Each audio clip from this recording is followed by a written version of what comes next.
God gave us the gift of resurrection. Do you believe that history repeats itself, or that many stories have similar threads? I definitely see recurrent themes in the Bible, as I'm sure you do too. What I want to talk about today is how I have seen this gift of the resurrection repeated in each one of us. Some of you know my personal journey of sexual abuse, struggling with my sexuality and acceptance with it, and mental health struggles. For me and many of you listening, the fact that we aren't merely statistics, but have been able to show resilience through transforming our lives is an invaluable gift from God. We are Easter people because we're constantly undergoing resurrection through transformation, always changing and growing. I believe God gives us this gift so we might remember the sacrifice and miracle that we believe in that define us as Christians.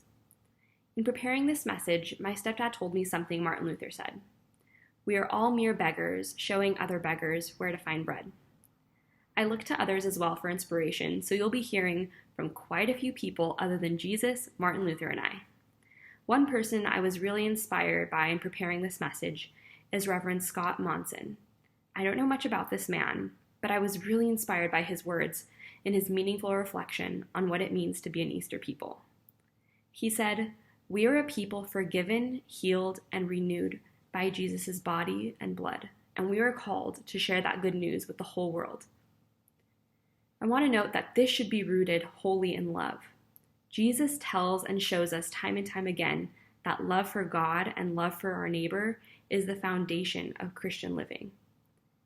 It's honestly a little overwhelming for me when I think about the fact that God loved us so much that we were given His only Son for our salvation. Reverend Scott notes that our response to this love is not only to love God as deeply and fully as we are able, but also to love everyone else as deeply and fully as we love ourselves.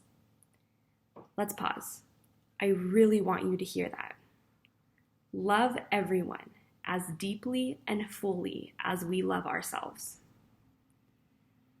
If you're struggling with loving yourself, know that God claimed you and loves you so much that He made the ultimate sacrifice for you. You are loved and you are worthy of love. Last week, I read a reflection by Brené Brown that helped me see this message we are being asked to fulfill so clearly. We will not go back to normal. Normal never was. Our pre-corona existence was not normal, other than we normalized greed, inequity, exhaustion, depletion, extraction, disconnection, confusion, rage, hoarding, hate, and lack. We should not long to return, my friends. We are being given the opportunity to stitch a new garment, one that fits all of humanity and nature. In today's culture, it gets easy to get into comparison and greed culture, comparing status, bank accounts, and resources that are trivial, but somehow make people feel greater, like how many packages of toilet paper they were able to sneak for themselves at the grocery store. I, for one, was smacked in the face with this realization last night. We drove back to our home in Dallas after being gone for about 4 weeks. After about a 9-hour drive, for some reason or another, either the freezer broke or it was left open, and all of the food we had in the freezer went bad.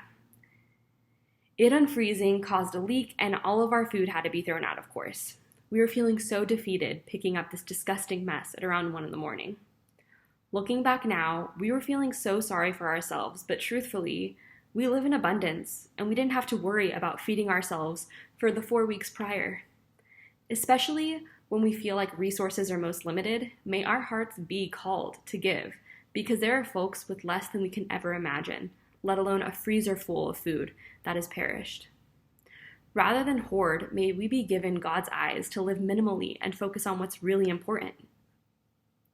I have seen and read about beautiful stories amidst the pandemic. Some about loved ones reuniting after not speaking for decades, individuals finally having the time and space to grow in their faith, families and chosen families strengthening their bond through this gift of time, and recentering on what truly matters to each person. But when we live into the same self-serving mindset that our culture so easily promotes, we are missing a vital part of what it means to be an Easter people. Reverend Scott proclaimed it beautifully. What we fail to recognize, what we fail to honor, is that through Christ, we are already even. Jesus, as Paul writes, died once and for all.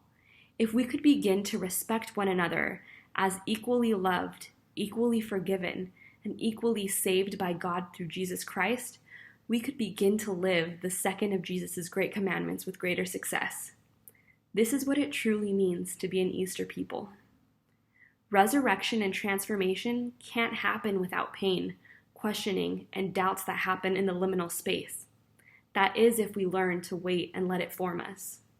We can't jump straight from death to new life.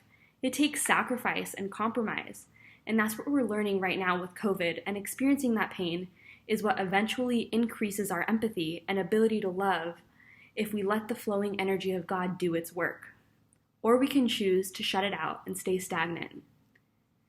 I want to walk with all beggars, sinners like me, to find bread. Remember that none of us are better or more deserving.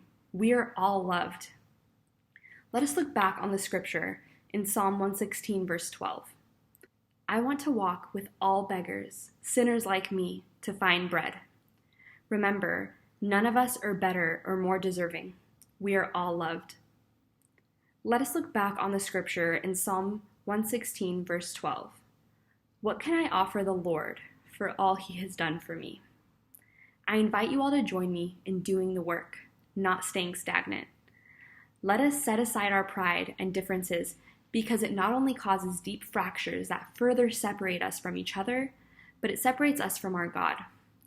May we strive to live into being Easter people who see and reflect God's love through our love for one another as equals, equally beloved children of God. May we lift those who are not treated as equally and who stand in the margins. God brings justice, healing, and reconciliation through us. When we do this, not only do we fulfill our Christian responsibility, but are given the gift of transformation within ourselves that he gives us through the reminder of the resurrection. As we walk on this journey together, how will we encourage one another and point one another to the life-giving gifts of God?